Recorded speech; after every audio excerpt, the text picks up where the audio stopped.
Welcome to A Year in the Bible with Daily Grace. The Bible tells one big story of redemption, and we want to spend 5 minutes every day journeying through the Bible from start to finish and exploring how all of it points to Jesus.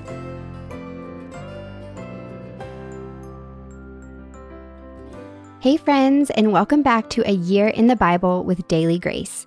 My name is Shelby Turner. I'm one of your hosts for this podcast, and today we are going to talk through 3 really short books, 2 John, 3 John, and Jude. The books of 2 and 3 John were written by someone who calls themselves the Elder. Jude was written by Jude, who was the brother of James and the brother of Jesus. If you want to hear more background information about these books, be sure to check out my intro videos for them on the Daily Grace Podcast Instagram account.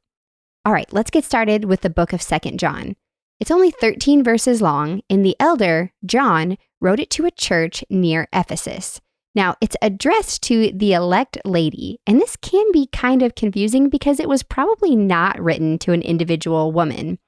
The term lady used here is the Greek word kyria, which referred not to a woman, but to a group or subunit of people. It just happens to be a feminine word, but it did reference a group of mixed gender people. And the fact that John adds elect onto that word makes us think that he was writing to those who were in the faith. So he's writing to a group of Christians, probably a church congregation. The theme of 2 John is walking and living in the truth and love of God. There's also some strong warnings against being deceived by people who are preaching a false gospel. These deceivers are people who do not preach the death and resurrection of Jesus Christ. One section in this book I want to be sure to explain to you is in verses 10 and 11. Talking of these deceivers, it says, "If anyone comes to you and does not bring this teaching, do not receive him into your home, and do not greet him, for the one who greets him shares in his evil works." Does this mean that we should shun people who don't believe in Christ and don't share the message of the gospel?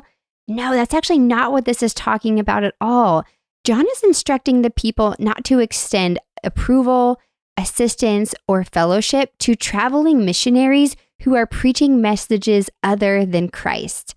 If we were to say what this message means for us today, we might say it means, hey, maybe don't volunteer or donate your money to ministries that might claim to be Christian, but refuse to preach the gospel.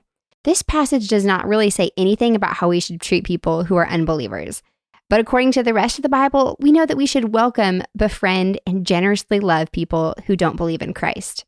All right, let's move on to 3 John. 3 John was likely a letter to a specific church leader within the congregation that 2 John was written to. It's probable that this letter and 1 and 2 John were all written and delivered together. The theme of 3 John is steadfastness when experiencing opposition to the faith. John tells this church leader, Gaius, that he is thankful for his willingness to walk in truth. Then he praises him for his support of traveling missionaries. He addresses someone in the church who's been causing trouble, and then he tells Gaius how to respond to this trouble. He says in verse 11, "Dear friend, do not imitate what is evil, but what is good." This is excellent advice for any of us who are experiencing opposition to the faith. Let's not imitate the evil done to us. Let's not retaliate. Instead, let's imitate God and show mercy, grace, and goodness to all. Lastly, we're going to cover the book of Jude. In verse 3, Jude tells us his reason for writing this book. And it's to encourage the reader to contend for the faith they have been taught and not to be swept up into false teaching about the gospel in Jesus. He goes on to talk about some potential false teachers or apostates. He gives examples of false teachers in the Old Testament, explaining that they are people who are self-absorbed and morally unrestrained. And then in verses 17 through 19, he tells us that, honestly, we cannot prevent false teachers. They will come. And then he gives us some advice on what to do when we encounter them, because we will. He says we are to build our foundation on Jesus. And with prayer and obedience, we are to watch and wait for the day Jesus will return and make all wrong things right. What wonderful, refreshing, and timely truth we have found in these 3 books of the Bible. Thank you so much for joining me in 2 through 3 John and Jude.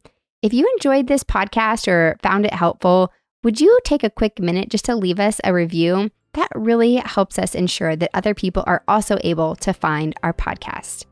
Well, we'll see you tomorrow, where we will begin to go through the final book of the Bible, the book of Revelation.